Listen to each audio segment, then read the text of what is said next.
राजस्थान का जोधपुर जिला अगर मारवाड़ की राजनीति का केंद्र माना जाता है तो इसी से लगा पाली जिला मारवाड़ का दिल कहा जाता है। मुगलों के आने तक यहाँ पालीवाल ब्राह्मणों का बाहुल्य था, इसीलिए इस क्षेत्र का नाम पाली पड़ा। इस धरती पर महाराणा प्रताप का जन्म हुआ, जिन्होंने कई बार मुगलों को धूल चटाई, लेकिन मौजूदा वक्त में रणभेरी तो लोकसभा चुनाव की यहाँ बजी है। पाली लोकसभा क्षेत्र में मुकाबला दिलचस्प होने की पूरी उम्मीद जताई जा रही है। राजस्थान की पाली लोकसभा सीट को बीजेपी का गढ़ आप कह सकते हैं, लेकिन यहाँ की जनता कई बार बीजेपी को भी झटका देने में पीछे नहीं रही है। 1999 और 2004 के चुनाव में यहाँ से बीजेपी के पुष्प जैन लगातार जीते, लेकिन 2009 में यहाँ की जनता ने बीजेपी को जोर का झटका धीरे से दिया और कांग्रेस के बद्रीराम जाखड़ को अपना सांसद जनता ने चुन लिया। 2024 के चुनाव में पाली लोकसभा क्षेत्र में 23,43,232 मतदाता।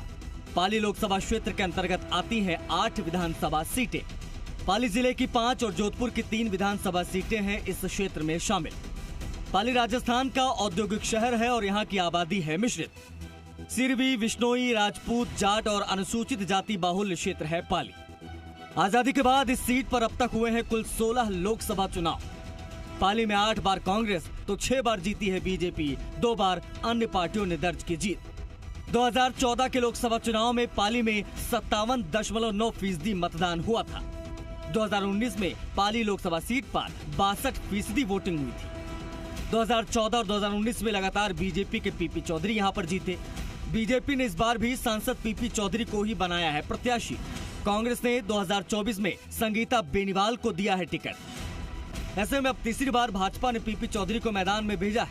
अब सामने मौजूद कांग्रेस प्रत्याशी संगीता बेनीवाल क्या एंटी इनकम्बेंसी का फायदा उठाकर पीपी चौधरी को हैट्रिक लगाने से रोक पाएंगी, ये देखने वाली बात होगी।